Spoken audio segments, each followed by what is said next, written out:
हे कृष्ण करुणा सिंधु दीनबंधु जगतपते गोपेश गोपिका कांत राधाकांत नमस्तुते। समस्त साधु गुरु वैष्णवদের শ্রীচরণে ভক্তিপূর্ণ প্রণাম জানিয়ে আজকের ভিডিওর নিবেদন আষাঢ় মাসের কৃষ্ণপক্ষের যোগিনী একাদশী। প্রিয় দর্শক বন্ধুগণ, জাগতিক এবং আধ্যাত্মিক দিক থেকে একটু ভালো থাকার জন্য, নিজেদের বিবেকবোধকে জাগিয়ে রাখার জন্য এবং চিত্তশুদ্ধির দ্বারা শ্রী ভগবানকে সেবা পূজার মাধ্যমে তাকে সন্তুষ্ট করে তার কৃপায় এই ভবসাগর থেকে রক্ষা পাওয়ার জন্য আমাদের বিভিন্ন ব্রত, উপবাস তথা সাধন ভজন করতে হয়। একাদশী ব্রত এগুলোর মধ্যে হলো অন্যতম। আজকের ভিডিও থেকে আপনারা জানতে পারবেন আষাঢ় মাসের কৃষ্ণপক্ষের যে যোগিনী একাদশী তার সম্পূর্ণ সময়সূচি, অর্থাৎ একাদশীর উপবাস কবে, একাদশীর শুরু কখন, একাদশীর শেষ কখন, কবে পালন করবেন, কটার মধ্যে পালন করবেন জানতে পারবেন। সেই সঙ্গে জানতে পারবেন এই যোগিনী একাদশী আপনারা কিভাবে পালন করবেন, একাদশীর আগের দিন আপনারা কি কি খাবেন এবং একাদশীর দিনে কোন কোন জিনিস খাবার নিষিদ্ধ তা জানতে পারবেন।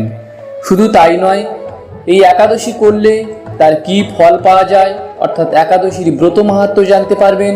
এবং যে সমস্ত দর্শক ভক্ত বন্ধুগণ এই একাদশী ব্রত করতে পারবেন না বিভিন্ন কারণে, তারাও যাতে এই একাদশীর ফল পান, শাস্ত্র নির্দিষ্ট সেই সমস্ত কর্মকাণ্ড আজকের ভিডিওতে থাকছে।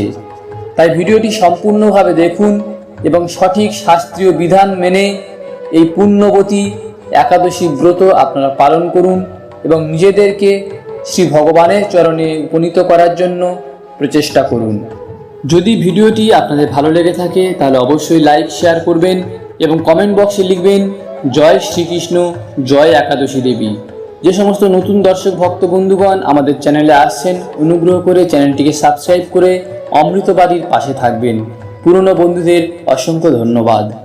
আষাঢ় মাসের কৃষ্ণপক্ষের যোগিনী একাদশীর উপবাস হবে 17ই আষাঢ় 2 জুলাই মঙ্গলবার।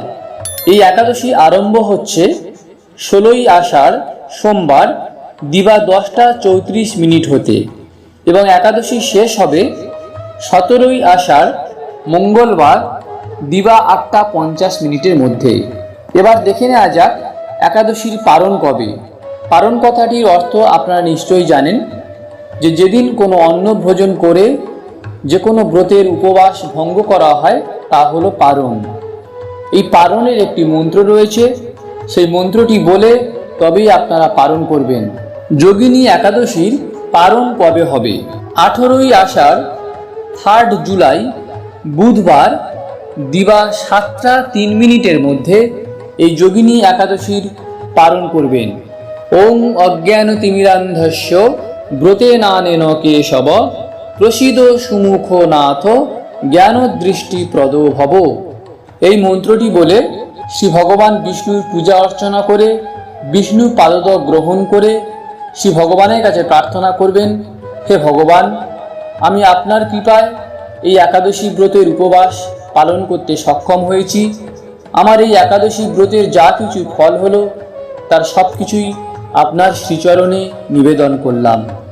এইভাবে প্রার্থনা করার পরে আপনারা মহাপ্রসাদ বা অন্ন গ্রহণ করে পালন করবেন। এবার দেখে নেওয়া যাক এই একাদশী ব্রত কিভাবে আপনারা পালন করবেন।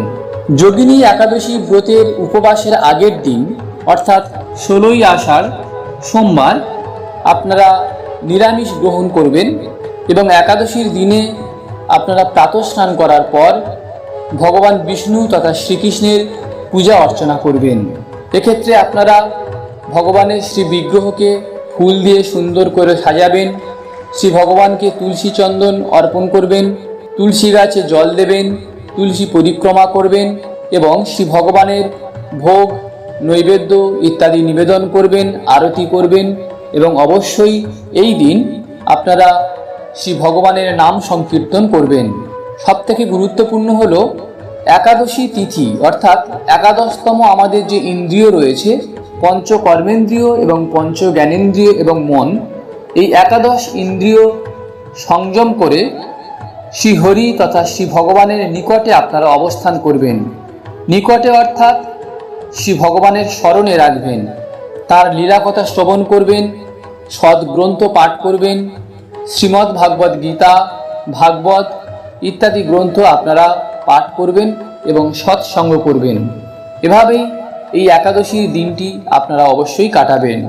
এবার দেখে নেওয়া যাক যে একাদশীর দিনে আপনারা কি কি খাবেন এবং কি কি খাবেন না। সাধারণত শাস্ত্র নির্দেশ করে যে একাদশীর দিনে পঞ্চ রবি শস্য থেকে তৈরি কোনো জিনিস আহার করা যাবে না। সেক্ষেত্রে আপনারা শাক সবজি সিদ্ধ বিভিন্ন ফলমূল ও দুধ গ্রহণ করতে পারেন, কিন্তু ভুলেও পঞ্চ রবি শস্য থেকে কোনো প্রকার দ্রব্য আপনারা গ্রহণ করবেন না। এই যোগিনী একাদশী ব্রত যারা পালন করতে পারবেন না তারাও কিন্তু একাদশী ব্রতের ফল লাভ করতে পারেন। এক্ষেত্রে ব্রহ্মবৈবর্ত পুরাণ, স্কন্দ পুরাণে স্পষ্ট উল্লেখ করা রয়েছে যে আপনারা এক্ষেত্রে প্রতিনিধি নির্বাচন করতে পারেন। অর্থাৎ যে ব্যক্তি একাদশী করতে পালনে অক্ষম তিনি তার স্ত্রী, পুত্র, কন্যা বা কোনো ব্রাহ্মণকে প্রতিনিধি নির্বাচন করলে সেই প্রতিনিধি যদি সংকল্প করে একাদশী ব্রত পালন করেন তাহলে এই একাদশী ব্রতের ফল যে ব্যক্তি একাদশী করছে তারও যেমন হবে ঠিক তেমনিভাবেই যার উদ্দেশ্যে ওই একাদশী ব্রত পালন করলো তারও ফল লাভ হবে। এবারে দেখে নেওয়া যাক এই একাদশী ব্রতের মাহাত্ম্য। প্রিয় দর্শক বন্ধুগণ, এই পবিত্র একাদশীর দিনে আপনারা অবশ্যই সমবেতভাবে এই একাদশী ব্রত মাহাত্ম্য কথা শ্রবণ করবেন, তাহলেই একাদশী ব্রত সম্পূর্ণভাবে সফল হবে। এ ব্যাপারে ব্রহ্মবৈবর্ত পুরাণে আষাঢ় মাসের কৃষ্ণপক্ষের যে একাদশী ব্রত মাহাত্ম্য রয়েছে তা যুধিষ্ঠির শ্রীকৃষ্ণ সংবাদে বর্ণনা করা রয়েছে। যুধিষ্ঠির বললেন, হে বাসুদেব, আষাঢ় মাসের কৃষ্ণপক্ষিয়া যে একাদশী ব্রত তা কৃপা করে আমার কাছে বর্ণনা করুন। শ্রীকৃষ্ণ বললেন, হে মহারাজ, সকল পাপ বিনাশিনী ও মুক্তিপ্রদ এই উত্তম ব্রতের কথা বলছি, আপনি শ্রবণ করুন। আষাঢ় মাসের কৃষ্ণপক্ষিয়া একাদশী যোগিনী নামে পরিচিত। মহাপাপ বিনাশকারী এই তিথি ভবসাগরে পতিত মানুষের উদ্ধার লাভের একমাত্র নৌকা স্বরূপ। ব্রত পালনকারীদের পক্ষে এটি সর্বশ্রেষ্ঠ ব্রত বলে প্রসিদ্ধ। এই প্রসঙ্গে আপনাকে একটি পবিত্র পৌরাণিক কাহিনী বলছি। অলকা নামক নগরে শিবভক্ত পরায়ণ কুবের নামে এক রাজা ছিল। তিনি প্রত্যহ শিব পূজা করতেন। তার হেমমালী নামে একজন মালী ছিল। প্রতিদিন শিব পূজার জন্য মানস সরোবর থেকে সে ফুল তুলে যক্ষরাজ কুবেরকে দিত। বিশালাক্ষী নামে হেমমালীর এক পরমা রূপবতী পত্নী ছিল। সে তার সুন্দরী পত্নীর প্রতি অত্যন্ত আসক্ত ছিল। একদিন সংসারে মত্ত হয়ে রাজভবনে যাওয়ার কথাও ভুলে গেল। বেলা 2 প্রহর অতীত হলো।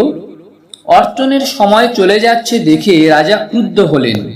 মালির বিলম্বের কারণ অনুসন্ধানে এক দূত প্রেরণ করলেন। দূত এসে রাজাকে বলল যে সে গৃহে স্ত্রীর সাথে আনন্দে মত্ত। দূতের কথা শুনে কুবের রেগে তখনই মালিকে তার সামনে হাজির করতে আদেশ দিল। এদিকে মালি পূজার সময় অতিবাহিত হয়েছে বুঝতে পেরে অত্যন্ত ভয় পেল। তাই স্নান না করেই সে রাজার কাছে উপস্থিত হলো। তাকে দেখা মাত্র রাজা ক্রোধবশে চোখ রাঙিয়ে বললেন, রে পাপিষ্ঠ দুরাচার, তুই দেবপূজার পুষ্প আনতে অবজ্ঞা করেছিস, তাই আমি তোকে অভিশাপ দিচ্ছি। তুই শ্বেত কুষ্ঠগ্রস্ত হয়ে যা এবং তোর প্রিয়তমা ভার্যার সাথে তোর চিরবিয়োগ সংগঠিত হোক। রে নীচ, তুই এখনই এই স্থান থেকে ভ্রষ্ট হয়ে অধোগতি লাভ কর। কুবেরের এই অভিশাপে হেমমালী তার পত্নীর সাথে স্বর্গভ্রষ্ট হয়ে দীর্ঘকাল যাবৎ কুষ্ঠরোগ ভোগ করতে লাগলো। রোগের যন্ত্রণায় দিন অথবা রাত্রে কখনোই সে সুখ পেত না। এভাবে শীত গ্রীষ্মে প্রচণ্ড বেদনায় বহু কষ্টে সে জীবনযাপন করতে লাগলো। কিন্তু দীর্ঘদিন মহাদেবের অর্চনের ফুল সংগ্রহের স্বীকৃতির ফলে সে শাপগ্রস্ত হয়েও বৈষ্ণব শ্রেষ্ঠ শিবের বিস্মরণ কখনো হয়নি। একদিন হেমমালী ভ্রমণ করতে করতে হিমালয়ে শ্রী মার্কেন্ডেয় ঋষির আশ্রমে উপস্থিত হলো। কুষ্ঠরোগে পীড়িত হেমমালীকে দর্শন করে শ্রী মার্কেন্ডেয় তাকে জিজ্ঞাসা করলেন, তুমি কার অভিশাপে এইরকম নিন্দনীয় কুষ্ঠরোগগ্রস্ত হয়েছ? সে উত্তর দিল, হে মুনিবর, রাজা ধনকুবেরের আমি ভৃত্য ছিলাম। আমার নাম হেমমালী। আমি প্রত্যহ মানস সরোবর থেকে ফুল তুলে শিব পূজার জন্য রাজাকে দিতাম, কিন্তু দুর্ভাগ্যক্রমে একদিন স্ত্রীর মনোরঞ্জন হেতু কামাসক্ত হওয়ায় সেই ফুল দিতে বিলম্ব হয়। রাজার অভিশাপে এইরকম দুর্দশাগ্রস্ত হয়েছি। হে ঋষি শ্রেষ্ঠ, আমি অত্যন্ত অপরাধী, কৃপা করে আমার প্রতি প্রসন্ন হন। তখন দয়ার্দ্র চিত্তে মার্কেন্ডেয় মুনি বললেন, হে মালী, তোমার মঙ্গলের জন্য শুভ ফল প্রদানকারী এক ব্রতের উপদেশ করছি। তুমি আষাঢ় মাসের কৃষ্ণপক্ষের যোগিনী নামক একাদশী পালন করো। এই ব্রতের পূর্ণ প্রভাবে তুমি অবশ্যই কুষ্ঠ ব্যাধি থেকে মুক্ত হবে। শ্রীকৃষ্ণ বললেন। ঋষির উপদেশ শ্রবণ করে হেমমালী তাকে প্রণাম জানালেন। পরে অত্যন্ত আনন্দের সাথে এবং নিষ্ঠার সঙ্গে যোগিনী একাদশী ব্রত পালন করল। এইভাবে হেমমালী সমস্ত রোগ থেকে মুক্ত হল ও পত্নী সহ সুখে জীবনযাপন করতে লাগলো। হে মহারাজ যুধিষ্ঠির, আমি আপনার কাছে এই ব্রত উপবাসের মহিমা কীর্তন করলাম। এই ব্রত পালনে ৮৮,০০০ ব্রাহ্মণকে ভোজন করানোর ফল লাভ হয়। যে ব্যক্তি এই মহাপাপ বিনাশকারী ও পুণ্য ফলপ্রদায়ী যোগিনী একাদশীর কথা পাঠ ও শ্রবণ করে, সে অচিরেই সর্বপাপ থেকে মুক্ত হয়ে যায়। প্রিয় দর্শক বন্ধুগণ, এই যোগিনী একাদশীতে একাদশী দেবী সাধকের মনে সংযম অর্থাৎ চিত্তবৃত্তি নিরোধের শক্তি দিয়ে তাদের কৈবল্য ধামে উত্তরণ ঘটান। তিনি শ্রী শ্রী যোগিনী একাদশী নামে আমাদের সবার কাছে প্রসিদ্ধ। আবার অনেক বিজ্ঞজনেরা বলেন যে একাদশী দেবী তার কৃপাপ্রার্থী সন্তানের অষ্টদশার ক্ষতিকারক দিকগুলোকে হিতকারী করে, তাকে জীবনের শ্রেয় লাভের দিকে এগিয়ে দেন, ভগবানের সঙ্গে যুক্ত করে দেন, তিনিই যোগিনী একাদশী। শ্রী ভগবানের সঙ্গে যুক্ত হওয়াই মানুষের জীবনের চরম এবং পরম লক্ষ্য, এবং তার জন্য আমাদের সাধন ভজন এবং বিভিন্ন ব্রত উপবাস পালন করা। হে প্রিয় দর্শক ভক্ত বন্ধুগণ, আশা করব আপনারা শাস্ত্রীয় বিধান অনুযায়ী এই পুণ্যবতী শ্রী শ্রী যোগিনী একাদশী ব্রত নিষ্ঠার সঙ্গে পালন করবেন এবং শ্রী পরমাত্মার সঙ্গে মিলিত হওয়ার জন্য আপনারা প্রয়াস করবেন আন্তরিকভাবে। শ্রী শ্রী একাদশী দেবী আপনাদের কৃপা করুক। ভগবান শ্রীকৃষ্ণ এবং রাধারানী তাদের কৃপা হস্তদ্বয় আপনাদের উপর রাখুক। আপনাদের কল্যাণ হোক, আপনাদের সর্বৈব মঙ্গল হোক। হরি ওম তৎসৎ।